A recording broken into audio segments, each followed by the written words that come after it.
Hello everyone, welcome back to my channel. आज के video में हम एक और न्यू कॉन्सेप्ट लेकर आए हैं, that is of amines. Okay, so यहाँ पर क्वेश्चन दिया हुआ है, जो भी इसके रिलेटेड कॉन्सेप्ट होगा हम वो देखेंगे, जो भी रिएक्शन होगी, रिएक्शन मैकेनिज्म होगा वो देखेंगे एंड इस क्वेश्चन का आंसर देखेंगे। सबसे पहले आप क्या करो, पॉज करो वीडियो को and you can just write your answer, अपना एक्सप्लेनेशन देखो and then you can just cross check with my explanation and with my answer. Okay, so let's read the question. An organic compound A, आपको molecular formula दिया है, shows optical activity and gives dinitrogen, nitrogen gas दे रहा है, on treatment with nitric acid HNO2. ठीक है, the compound A reacts with phenyl SO2Cl, produces compound which is soluble in KOH. The structure of A is, वो basically A structure की पूरी information दे रहा है reaction की और आपसे A स्ट्रक्चर पूछ रहा है। ठीक है, सबसे पहले देखो मैं आपको बताऊंगी कि कैसे आंसर निकालना है। ठीक है, सबसे इजीली मिनिमम टाइम में हम कैसे आंसर निकालेंगे, उसके बाद हम डिटेल पे जाएंगे। ओके, हमको दिया गया कि ऑप्टिकल एक्टिविटी शो कर रहा है ये मॉलिक्यूलर फॉर्मूला, तो सबसे पहले आप यही चेक कर लो कि ABCD में से कौन ऑप्टिकल एक्टिविटी शो कर रहा है। ऑप्टिकल एक्टिविटी कौन शो करता है? जो ऑप्टिकली एक्टिव हो, जिसके पास कायरल सेंटर्स हो, हम ये कहते हैं जिसके पास कायरल सेंटर हो। ठीक है, तो अगर मैं बोलूं कि किसी के पास भी अगर एक कायरल सेंटर आ गया, इसका मतलब वो ऑप्टिकली एक्टिव होगा, राइट। तो देखो यहाँ पर ए कंपाउंड में क्या कोई भी कायरल सेंटर दिख रहा है? कायरल सेंटर क्या होता है? वो कार्बन या फिर कोई भी एटम जो sp3 हो और उसके पास 4 डिफरेंट वैलेंसीज हो, ये होता है मेरा कायरल कार्बन या फिर कोई भी कायरल एटम। ए में आपके पास कोई भी ऐसा कार्बन नहीं है जिसके पास 4 डिफरेंट वैलेंसी है, सब sp3 है, नो डाउट, पर यहाँ पर 3 हाइड्रोजन एक जैसे हैं, यहाँ पर 2 हाइड्रोजन एक जैसे हैं, तो कोई भी कायरल सेंटर नहीं है, नो कायरल सेंटर। तो मैं ये बोल सकती हूँ कि जो मेरा एक मुझे गिवन है उसके अंदर तो कोई कायरल सेंटर ही नहीं, इसका मतलब मेरा ए पार्ट आंसर तो हो ही नहीं सकता। अंडरस्टूड? ठीक है, बी पे आओ। क्या बी में कोई कायरल सेंटर दिख रहा है आपको? नहीं, यहाँ पर भी कोई कायरल सेंटर नहीं है जिसके पास 4 डिफरेंट वैलेंसीज हो, जो ऑप्टिकल एक्टिविटी शो करता हो, इसका मतलब बी भी मेरा आंसर नहीं हो सकता। अंडरस्टूड? अब देखो सी पर। सी में आपके पास कार्बन में तो कुछ नहीं दिख रहा, पर यहाँ नाइट्रोजन में मेरे को दिख रहा है कि नाइट्रोजन के पास एक हाइड्रोजन है, एक मिथाइल है और एक मेरे पास ये पूरी चेन है, तो मतलब और एक लोन पेयर है, तो यहाँ पर sp3 का नाइट्रोजन भी हो गया। ठीक है, तो यहाँ पर आप ये कह सकते हो मैम मेरे को तो ये नाइट्रोजन कायरल चमक रहा है। अच्छा, ये नाइट्रोजन कायरल चमक तो रहा है, इतना तो आ गया समझ, बट ये नाइट्रोजन है ऑप्टिकली इनएक्टिव ही, optically inactive. Why? Because of amine inversion. अभी अमीन इन्वर्जन क्या होता है? See over here, amine inversion और वैल्डेन इन्वर्जन बोलो और अम्ब्रेला इन्वर्जन बोलो, जो मन करे वो बोलो। ठीक है, वैल्डेन इन्वर्जन। तो यहाँ पर कभी भी जब नाइट्रोजन हो और उसके पास 3 डिफरेंट वैलेंसीज हैं, ठीक है, मेरे पास 3 डिफरेंट अल्काइल ग्रुप्स ले लिए और एक है मेरा लोन पेयर। यहाँ पे नाइट्रोजन की हाइब्रिडाइजेशन क्या है? sp3। ये जो आपके पास लोन पेयर है ये कौन से ऑर्बिटल में है? sp3 hybridised orbital, right. यहाँ पर अब होती है इन्वर्जन। इन्वर्जन होगी कैसे? इन्वर्जन बेसिकली मतलब उल्टा, राइट। तो यहाँ पर अब आपके पास ये जो स्ट्रक्चर है, इसमें जो sp3 ये जो लोन पेयर है, आप ऐसे देखो, यहाँ पर ये है मेरे पास p ऑर्बिटल, ये है मेरे पास sp3 ऑर्बिटल और ये है मेरे पास s ऑर्बिटल। ठीक है, ये जो 3 p ऑर्बिटल्स होते हैं, इन 3 p ऑर्बिटल और s को मिला के ही तो मेरे पास sp3 बनता है। ठीक है, तो ये लोन पेयर जो है वो यहाँ प्रेजेंट है sp3 में। तो यहाँ पर होता क्या है इन्वर्जन में? लोन पेयर कहता है कि एनर्जी क्या बहुत कम है p ऑर्बिटल और sp3 का, वो ऊपर चला जाता है ऐसे ही घूमने। ठीक है, तो यहाँ पर अब वो ऊपर आ चुका है, तो अगर वो ऊपर आ गया तो मैं क्या बोलूंगी कि नाइट्रोजन का अब लोन पेयर है p ऑर्बिटल में, राइट। और उसके पास है सिर्फ अब 3 एटम्स, तीन वैलेंसीज जो कि डिफरेंट है, अंडरस्टूड। पर क्या अब आपको ये ट्रायगोनल प्लेनर शेप नहीं नजर आ रही? अब तो ये प्योर ऑर्बिटल में लोन पेयर आ गया, अब तो ये हाइब्रिडाइजेशन में है ही नहीं, हाइब्रिड ऑर्बिटल में है ही नहीं। तो यहाँ पर नाइट्रोजन की जो हाइब्रिडाइजेशन हो गई वो हो गई sp2 और ये बन चुका है ट्रायगोनल प्लेनर। ट्रायगोनल प्लेनर यहाँ पर क्या था, यहाँ पर था ये टेट्राहेड्रल, ठीक है। तो अब यहाँ पर ये sp2 में रहा, फिर उसके बाद अब इसको तो मजा आया नहीं, यहाँ पर ये p ऑर्बिटल में है। पर नॉर्मली p ऑर्बिटल में स्टेबल थोड़ी है, होता तो स्टेबल किस में है, हाइब्रिड ऑर्बिटल में। तो अब क्या करेगा, वापस से नीचे आएगा, वापस से नीचे आ जाएगा, ठीक है। तो यहाँ पर फिर से ये इक्विलिब्रियम एरो बनाओ और आपके पास नाइट्रोजन फिर से नीचे आ चुका है, पर अब उसका स्ट्रक्चर जो है वो कुछ इन्वर्टेड सा नजर आ रहा है। इसका मतलब ये हो गई हमारे पास वेल्डेन इन्वर्जन, अमीन इन्वर्जन। अम्ब्रेला क्यों बोलते हैं, क्योंकि देखो आप देख सकते हो ये ऐसे अम्ब्रेला का स्ट्रक्चर ले सकते हो, नीचे की तरफ अम्ब्रेला खुला हुआ है और अब इसको अम्ब्रेला को हमने उल्टा कर दिया, तो that is why umbrella inversion. So यही होता है इन्वर्जन। आपके पास ये नाइट्रोजन कायरल था, नो डाउट, सारी डिफरेंट वैलेंसीज है, पर फिर भी पहले ये कुछ ऐसे एग्जिस्ट कर रहा था, फिर एकदम से ये ऐसे एग्जिस्ट करने लग गया। तो सिंस हमारे सॉल्यूशन में ये दोनों फॉर्म्स ही एग्जिस्ट कर रही है, एक फॉर्म अगर किसी भी लाइट को, प्लेन पोलराइज लाइट को, जब भी कोई chiral compound, optically active compound घुमाता है, ठीक है, वो रोटेट करता है प्लेन पोलराइज लाइट को, राइट। प्लेन पोलराइज लाइट है हमारे पास, कोई भी ऑप्टिकली एक्टिव कंपाउंड होता है वो उसको रोटेट करता है, ये उसकी प्रॉपर्टी है। तो जैसे अगर ये फर्स्ट स्ट्रक्चर नाइट्रोजन का मैं बोलूं कि वो राइट की तरफ उसको रोटेट कर रहा है, आई एम जस्ट लेटिंग कि वो राइट की तरफ रोटेट कर रहा है लाइट को, तो ये वाला जो सेकेंड कंपाउंड है उसका बिल्कुल उल्टा, तो काम भी तो उल्टा करेगा, अब इस तरफ रोटेट कर देगा। इसका मतलब क्या हुआ, आपके एक ही मिक्सचर में इस तरफ भी रोटेशन हुई, इस तरफ भी रोटेशन हुई, टोटल क्या होगा, टोटल तो जीरो हो गया ना रोटेशन। आपने पहले राइट में घुमाया फिर लेफ्ट में घुमा दो, टोटल तो जीरो हुआ। That is why I am saying कभी भी नाइट्रोजन हो जिसके पास लोन पेयर है, तीन डिफरेंट वैलेंसीज है, पर आपको वहां पर अमीन इन्वर्जन चेक करना पड़ेगा। क्या अमीन इन्वर्जन तो नहीं लग रहा वहां पे? अगर अमीन इन्वर्जन लगा तो हम बोलते हैं it is optically inactive. Optically inactive हो गया आपका पूरा का पूरा मॉलिक्यूल, इसीलिए आपका सी भी आंसर नहीं है, इट इज ऑप्टिकली इनएक्टिव। तो आंसर बचा क्या, answer is D part. Why D part, ये दिख रहा है आपको, कायरल सेंटर, इस कार्बन पे sp3 हाइब्रिडाइजेशन है, यहाँ पर एक दो कार्बन्स लगे हुए हैं, इथाइल ग्रुप, एक मिथाइल ग्रुप, एक हाइड्रोजन और एक NH2 group. So yes you have a chiral centre, आपके पास ऑप्टिकल एक्टिविटी आ चुकी है, तो D इज योर आंसर। ये था डायरेक्ट आंसर बताना सिर्फ एक स्टेटमेंट से, ऑप्टिकल एक्टिविटी।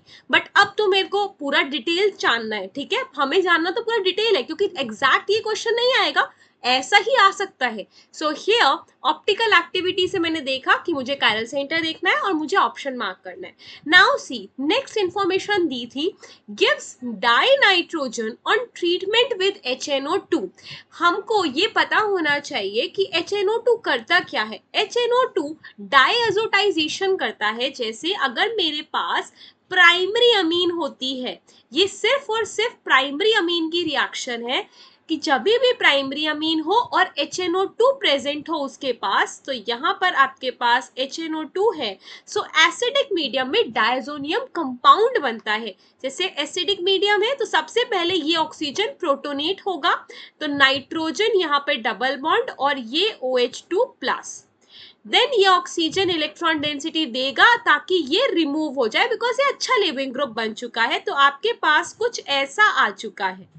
ये आपका अब इलेक्ट्रोफाइल है इस रिएक्शन का, ठीक है। आपके पास है न्यूक्लियोफाइल जिसके पास लोन पेयर है, आपके पास है इलेक्ट्रोफाइल जिसके पास इलेक्ट्रॉन डेफिशिएंट सेंटर है, तो अब दोनों की रिएक्शन हो जाएगी। यहाँ पर है NH2 और यहाँ पर है N triple bond positive charge. सबसे पहले ये नाइट्रोजन अपनी इलेक्ट्रॉन डेंसिटी देगा नाइट्रोजन को, ताकि इलेक्ट्रॉन डेंसिटी शिफ्ट हो ऑक्सीजन पे, पॉजिटिव चार्ज न्यूट्रलाइज हो जाए। तो यहाँ पर बना NH2 पॉजिटिव चार्ज, क्योंकि लोन पेयर अपना दिया गया, that is why positive charge, और यहाँ पे nitrogen double bond O। Understood इतना? अब इसके बाद पॉजिटिव चार्ज आया नाइट्रोजन पर, इतना स्टेबल थोड़ी है, तो हम क्या करेंगे, H प्लस लूज हो जाएगा। सो बेसिकली हम बोलते हैं इंट्रामॉलिक्यूलर प्रोटॉन ट्रांसफर। क्या बोला मैंने, इंट्रामॉलिक्यूलर प्रोटॉन ट्रांसफर, मतलब नाइट्रोजन ने प्रोटॉन दिया और साथ में ये ऑक्सीजन दिख रहा है, ये ऑक्सीजन पकड़ लेगा। So this is intramolecular proton transfer. तो आपने बोला कि नाइट्रोजन ने अपना एक H दे दिया और यहाँ पर इस ऑक्सीजन ने H पकड़ लिया, तो यहाँ पे अब पॉजिटिव चार्ज आ गया, राइट। ऐसे हो सकता है ये पूरा रिएक्शन, ठीक है। इसके बाद अब पॉजिटिव चार्ज है नाइट्रो ऑक्सीजन पर, इतना स्टेबल तो है नहीं, तो अब नाइट्रोजन फिर से अपनी इलेक्ट्रॉन डेंसिटी देगा ताकि ये इलेक्ट्रॉन डेंसिटी ऑक्सीजन पे जाए और पॉजिटिव चार्ज न्यूट्रलाइज हो जाए। सो यहाँ पर बन जाएगा positive charge hydrogen double bond nitrogen OH, ठीक है। फिर से आपको दिख रहा है पॉजिटिव चार्ज नाइट्रोजन पे तो स्टेबल है ही नहीं, फिर से इंट्रामॉलिक्यूलर प्रोटॉन ट्रांसफर होगा, ये जो ऑक्सीजन है ये फिर से H ले लेगा और यहां से मेरे पास बना OH2 पॉजिटिव चार्ज। इतना समझ आया। आफ्टर दिस ये बहुत अच्छा लिविंग ग्रुप है, ये इजीली रिमूव हो सकता है, तो नाइट्रोजन अपने लोन पेयर देके इसको बाहर कर देगा और यहां से आपके पास बन गया डायजोनियम कंपाउंड, करेक्ट। तो यहां से हमने क्या सीखा, हमने ये सीखा कि जब भी प्राइमरी अमीन हो सिर्फ वही रिएक्शन दिखा सकती है नाइट्रस एसिड के साथ, HNO2 के साथ। क्यों, क्योंकि देखो यहां पर पहला हाइड्रोजन हमने दिया जब ऑक्सीजन ने पकड़ा, राइट, तो पहला हाइड्रोजन यहां पर यूज हुआ, करेक्ट। सेकेंड हाइड्रोजन यहां पर यूज हुआ जब इस हाइड्रोजन को फिर से ऑक्सीजन ने लिया, तो 2 हाइड्रोजन होना मैंडेटरी है और सिर्फ प्राइमरी अमीन में ही 2 हाइड्रोजन होते हैं, अदरवाइज और किसी में नहीं होते। तो यहां से भी आप इजीली आंसर मार्क कर सकते हो, दैट इज आपको ये information the that it gives die nitrogen. तो यहाँ पर देखो, या तो ये आंसर होता, ए पार्ट NH2 था, इसमें NH2 है, यहाँ पर एक भी हाइड्रोजन नहीं है बी पार्ट में, तो ये आंसर तो हो ही नहीं सकता क्योंकि प्राइमरी अमीन नहीं है। What is this is tertiary amine. Then see part में देखो आपके पास सिर्फ एक हाइड्रोजन है, हमें तो 2 हाइड्रोजन चाहिए, इट इज सेकेंडरी अमीन, ये भी आंसर नहीं हो सकता। डी पार्ट आंसर हो सकता है, yes, because it is primary amine. तो यहां से भी मेरे पास 2 ऑप्शन अपने आप कट जाते, बी और सी, क्योंकि बी और सी में आपके पास प्राइमरी अमीन है ही नहीं। इतना आ गया समझ, ठीक है। अब आगे बढ़ते हैं। आगे वाली रिएक्शन बोलती है जो आपका कंपाउंड ए है वो रिएक्ट कर रहा है फिनाइल SO2Cl के साथ और वो कंपाउंड ऐसा दे रहा है जो सॉल्युबल है KOH में। तो यहां पर ये भी एक और न्यू रिएक्शन आई। देखो यहां पर बोला गया कि आपके पास कोई भी ऐसी अमीन, तो यहां पर हम ले लेते हैं फिर से RNH2 ही, मतलब मैं प्राइमरी की ही बात कर रही हूं। तो प्राइमरी में आपने बोला कि फिनाइल SO2Cl की रिएक्शन हुई है मेरी अमीन्स के साथ, ठीक है। यहां पर ही जो मैंने रिएक्शन लिखी है, this is basically Hinsberg test. Hinsberg test क्या होता है, Hinsberg test is basically for the differentiation of primary, secondary and tertiary amine. ये टेस्ट होता है इन तीनों को कंपेयर करने में कि मेरे पास मिक्सचर में है क्या, मुझे ये पता लग जाता है ये टेस्ट परफॉर्म करने से। तो यहाँ पर होगा क्या, आपके पास है अमीन, आपके पास है ये फिनाइल SO2Cl, तो यहाँ पर आप देखो इस सल्फर के पास बहुत अच्छा लिविंग ग्रुप प्रेजेंट है, राइट। ये नाइट्रोजन के पास लोन पेयर प्रेजेंट है जो न्यूक्लियोफाइल्स है। So this nitrogen can attack on sulphur और इस क्लोरीन को रिमूव कर सकता है इजीली, करेक्ट। तो यहाँ पर मेरे पास बन जाएगा RNH2 positive charge sulphur double bond O, sulphur double bond O phenyl. इतना समझ आया। आफ्टर दिस नाइट्रोजन में पॉजिटिव चार्ज स्टेबल नहीं है तो हम H प्लस हटा देते हैं, तो यहां से मेरे पास बन गया RNH S double bond O, S double bond O phenyl. इतना मेरे पास रिएक्शन होके आया जब अमीन ने रिएक्शन दिखाई फिनाइल SO2Cl के साथ, राइट। आफ्टर दिस मेरे को बोला गया कि जो कंपाउंड बना, ये कंपाउंड बना है आपका, ये कंपाउंड सॉल्युबल है KOH के साथ। कभी भी जब भी आपको बेस दिया हो तो सॉल्युबल कैसे होता है, सॉल्युबल तो सॉल्ट होता है, ठीक है। तो ये बेस क्या कर सकता है, यहाँ से OH माइनस जो ये आपको हाइड्रोजन दिख रहा है ये ले सकता है इजीली, ये नेगेटिव चार्ज बन जाएगा और बहुत स्टेबल बनेगा। सो यस, यहाँ पर आपके पास ये बना सॉल्ट और ये अब बहुत ज्यादा सॉल्युबल है KOH में। ठीक है, तो यस इट इज सॉल्युबल। तो सॉल्युबल कौन होते हैं? प्राइमरी अमीन, क्योंकि वो इजीली रिएक्शन दिखा देते हैं KOH के साथ। तो भाई सेकेंडरी और टर्शरी क्यों नहीं दिखाते? यहाँ पर देखो, अभी देखते हैं हम। अगर आपके पास सेकेंडरी हुआ तो मैं मान लेती हूँ आपके पास ये सेकेंडरी अमीन है। ठीक है, यहाँ पर मैंने रिएक्शन फिर से फिनाइल SO2Cl लिया और मेरे पास अमीन के जो लोन पेयर्स है वो अटैक कर देंगे सल्फर पे ताकि ये क्लोरीन बाहर हो जाए, सेम रिएक्शन। तो मेरे पास बन गया RN, यहाँ पर भी R है और एक H पॉजिटिव चार्ज और सल्फर पर डबल बॉन्ड O और फिनाइल। ठीक है, फिर से सिमिलर वे से हम H+ हटाएंगे बिकॉज पॉजिटिव चार्ज नाइट्रोजन पर स्टेबल नहीं है। तो यहाँ से आपके पास बना S double bond O and phenyl. Done. इसके बाद देखो, अगर आपको रिएक्शन करवानी है KOH के साथ, आपको देखना है कि वो सॉल्युबल है कि नहीं है, तो रिएक्शन भी होनी चाहिए तभी तो सॉल्युबल होगा। तो यहाँ से OH- एसिडिक हाइड्रोजन लेना चाहेगा। पर क्या नाइट्रोजन के पास एसिडिक हाइड्रोजन है? क्या आपको कोई भी हाइड्रोजन दिख रहा है? नहीं दिख रहा। That is why there will be no reaction, इसीलिए ये सॉल्युबल नहीं होता। इट इज इनसॉल्युबल, जो भी कंपाउंड बना वो इनसॉल्युबल होगा। इसीलिए आपका डिफरेंशिएशन तो आ गया प्राइमरी और सेकेंडरी का। अब टर्शरी का भी देख लेते हैं। यहां से मेरे पास अगर मैं टर्शरी ले लूं तो ये है आपका टर्शरी। ठीक है, इसके पास भी लोन पेयर है, दिस इज योर टर्शरी। और यहाँ पर भी हमने सेम रिएक्शन दिखाई, phenyl S double bond O Cl के साथ। इस नाइट्रोजन ने सल्फर पे अटैक किया और क्लोरीन को बाहर किया। बना क्या? R नाइट्रोजन R, यहाँ पर भी R positive charge, sulphur double bond O phenyl. ठीक है, नेक्स्ट स्टेप में क्या करना होता है? नाइट्रोजन को स्टेबल करना होता है H+ हटा के। क्या आपको यहाँ पे H+ दिख रहा है? कोई H+ नहीं है। इसका मतलब यहाँ पर तो मेरे पास स्टेबल कंपाउंड बना भी नहीं। सो दैट इज वाई यहाँ पर तो स्टेबल कंपाउंड ही नहीं बना, तो आगे फर्दर क्या रिएक्शन होगी? So here again no reaction. तो यहाँ पे आपके डिफरेंशिएशन आ गया प्राइमरी, सेकेंडरी और टर्शरी से। तो मुझे जो क्वेश्चन में इंफॉर्मेशन दी थी, मुझे उससे ये पता चला कि जो प्राइमरी अमीन है सिर्फ और सिर्फ वही रिएक्ट करेगी फिनाइल SO2Cl के साथ। कौन सी? सिर्फ और सिर्फ प्राइमरी अमीन। ठीक है, तो प्राइमरी अमीन ही रिएक्ट करेगी, ये वाली फिर से रिएक्ट नहीं करेगी, ये भी नहीं रिएक्ट करेगी एंड सिर्फ यही रिएक्ट करेगी। तो ए और डी में से ही आंसर होता, और हमने कायरल सेंटर के थ्रू देख लिया कि D is the correct answer.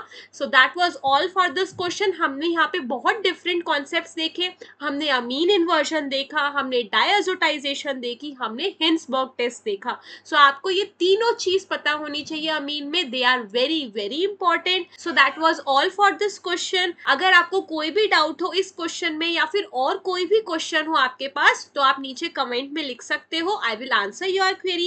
We will meet in the next video with a new question. Till then, just study. Thank you for watching. Bye bye.